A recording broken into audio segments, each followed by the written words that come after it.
Hi everyone. One of the most important things about being on a diet for me is something that I can maintain. I've been through a lot of diets. I've been on Weight Watchers. I've done this and that over the years, trying to lose the weight and keep it off.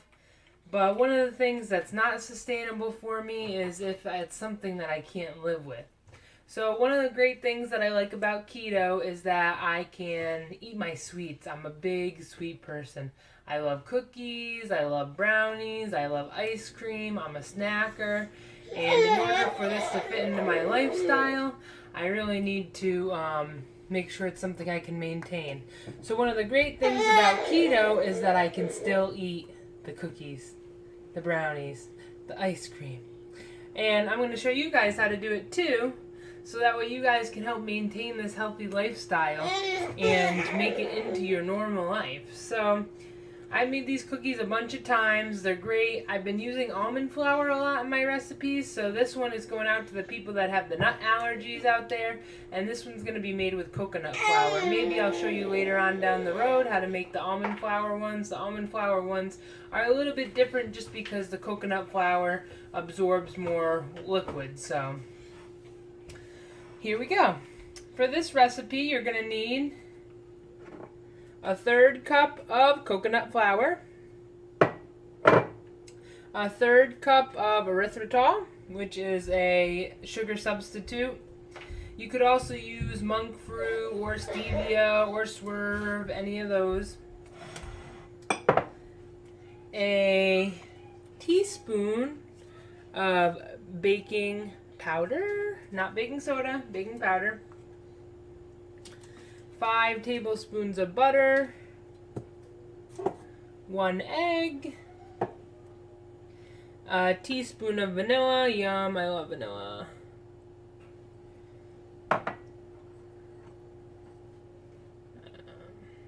2 tablespoons of heavy cream, and a tablespoon of cream cheese,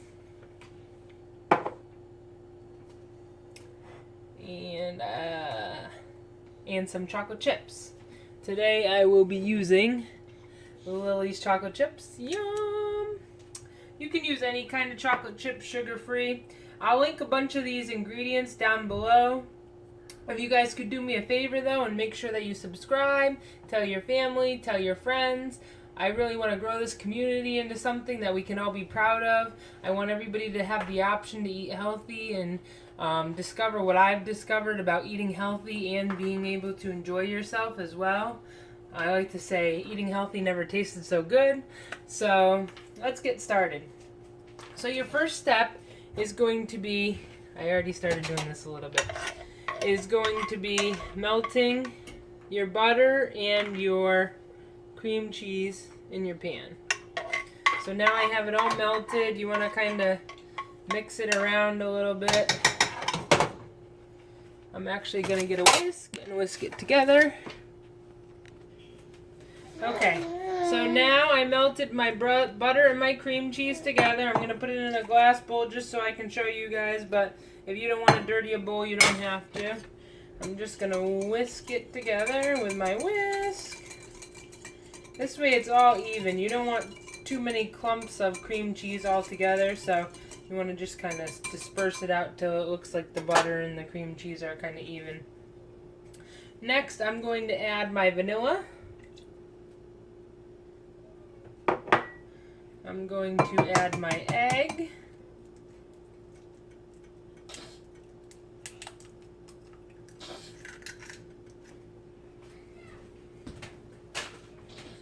And I'm going to add my heavy cream. So all my wet ingredients are all in there. We're going to whisk them together. And then we're going to start working on our dry ingredients. Ooh, these are going to be so yummy. I can't wait. Yum. Look at that. It looks like kind of like cake batter. Yum. Okay.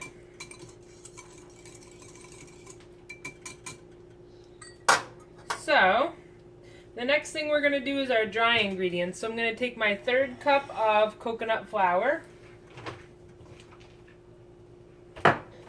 my 1/3 cup of erythritol, my teaspoon of baking powder.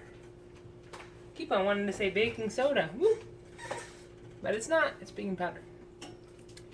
And my secret ingredient that makes these chewy. So it's actually a secret ingredient, and it's got a lot of health benefits too. This is beef gelatin. So beef gelatin is good. It's got a lot of characteristics that are good for your bones, good for your skin. It makes your skin have like a healthier glow, looks like younger, and so that's one of the reasons I really like it. And it makes your cookies nice and chewy. You just want to be careful with this. You don't want to add too much, because if you think, oh, I'm going to add more and it's going to make my cookies chewier, it's really going to make them into a brick.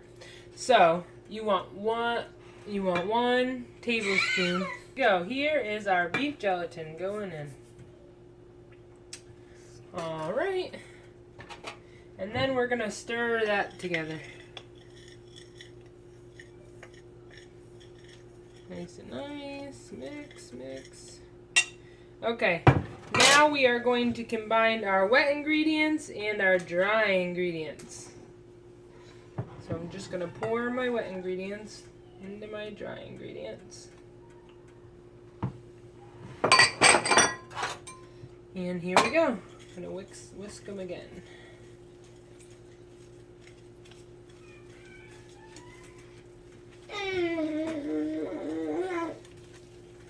And here we go. Starting to look like cookie dough.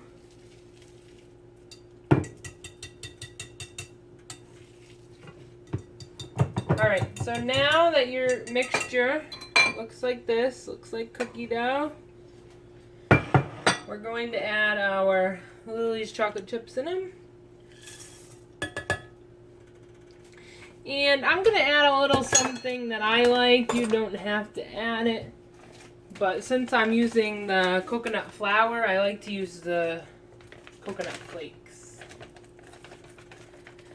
But you don't have to use it. If you have a nut allergy and you're just trying to make like something similar to a chocolate chip cookie, then you don't have to add the coconut flakes. I just think it's a nice touch. It makes me feel like I'm eating like an almond joy. And now I'm going to use my spoon to mix it. You could also use a hand mixer.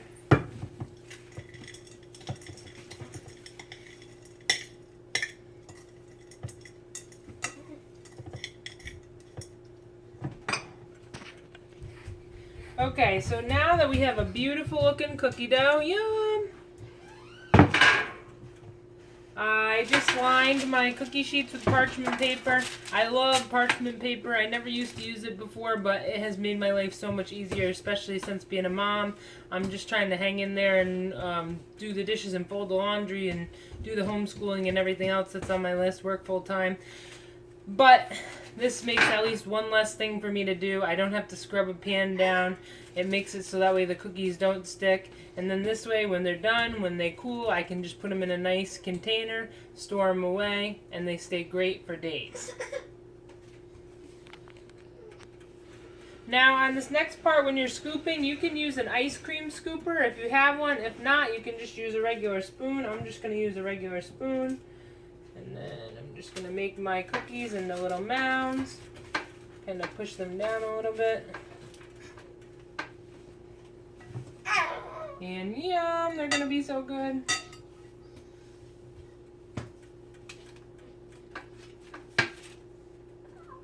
Taste good, feel good. I feel like I'm cheating when I eat these. But you know what? I'm not. So that's the great thing about it. They are a little bit crumbly, so you want to make sure that you have the ingredients really exact, because otherwise they're just going to fall apart on you.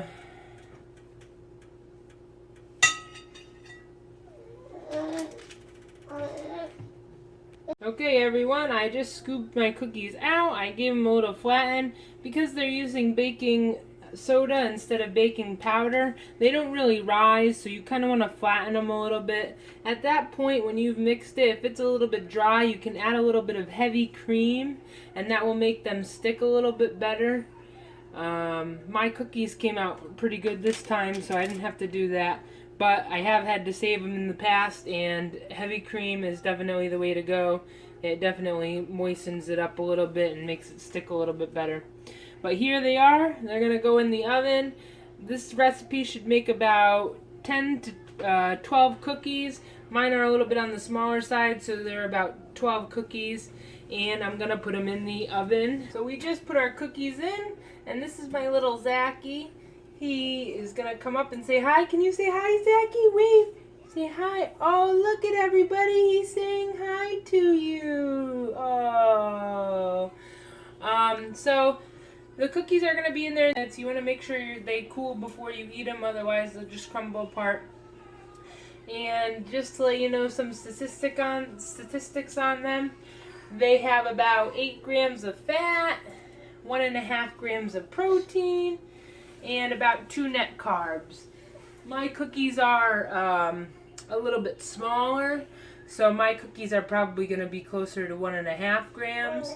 But these are a great treat. Sometimes if I'm in the run in the morning and I really can't grab anything going out the door, I'll just pop one of these cookies in and at least get something in my body, gets my system going. And if I'm sitting at home at night and I just want a quick snack, at least I know I have something that's not going to break my bank. So I hope that you guys enjoyed the recipe, and we'll be back in a couple minutes. Make sure that you guys like and share, and make sure that you subscribe, and see you in a couple minutes. Alright everyone, and here we go. The cookies are out of the oven. They're done. It took about 10 to 13 minutes. They look delicious. Can't wait to eat them, but we gotta let them cool for about 20 minutes. And then we can enjoy some nice cookies. These kids smelled them, and they smelled so good that they came running. So I will see you guys on the flip side. Hope you go and make some delicious chocolate chip cookies. And don't forget to subscribe.